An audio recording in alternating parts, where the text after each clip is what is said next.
Have you ever tried to tell another person your story of personal pain, especially someone who's not very close to you? Have you ever felt like your story sounds hollow or petty as soon as you begin to recount it to someone else, even though the experience was deeply agonizing for you?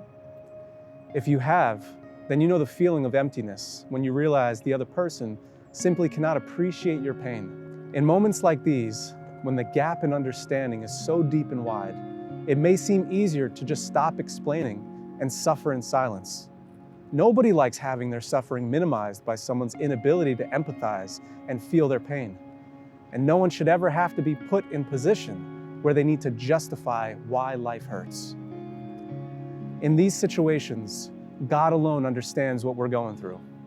It's sad but true that the only time our hearts reach out to heaven seems to be when other solutions are hard to find, when we have come to the end of our proverbial rope. Everyone suffers, but the history of the chosen people is best understood through the lens of national suffering. The Jewish people on the holidays have a saying, "They tried to kill us, we won, let's eat." It is tender, touching, and true. So much of Jewish life tells the story of survival, celebration, and remembrance. The phrase "never again," declared in remembrance of the Holocaust, is a mantra that befits the Jewish experience and helps to seize the future with defiance and hope. The Jewish people were enslaved, persecuted, oppressed, and virtually destroyed on multiple occasions throughout their history. In the face of this persecution, the prayers, poems, and songs of the chosen people encourage them to turn toward God, who is above and beyond all, who gives meaning to the pain and suffering that would otherwise be meaningless. The mourner's Kaddish, for instance, is a magnificent, eloquent, and hopeful prayer that is mistakenly understood as a prayer for the dead. The opposite is true.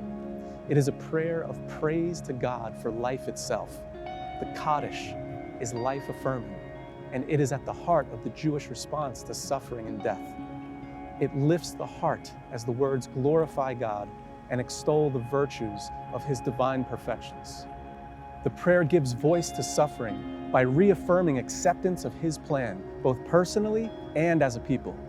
Acknowledgement of God's sovereignty enables us all to be thankful to God in the face of great loss and the worst kind of human pain. We might understand suffering today in deeper and more profound ways than ever before. COVID-19 has shattered many of our lives in so many ways. Some of us have even, unfortunately, lost loved ones. We have also recently witnessed terrible floods, earthquakes, and wars that we thought we would never have to fight again. Yet we can have hope in the midst of suffering. Bitterness, hopelessness, and anger are self-destructive options, but there is a whole range of life-affirming choices that we can make. We might never quite understand the why of our pain, but we can still find peace in the suffering. We can find it when we entrust our souls to the God who made us. The story of Jesus, as told in the four Gospels, is worth reading, as in it you will find and see how the God of the universe chose to suffer on our behalf and ultimately repair the damage brought about by our sin. In fact, He clothed Himself with humanity. He endured pain and loss and injustice just like we do. More than that, He died for our sins and rose from the grave to pave a new way into the presence of God for us. His suffering is the ultimate comfort for our suffering. And this new and personal relationship with God through Yeshua the Messiah will become your greatest source of joy and ultimately give meaning to your suffering.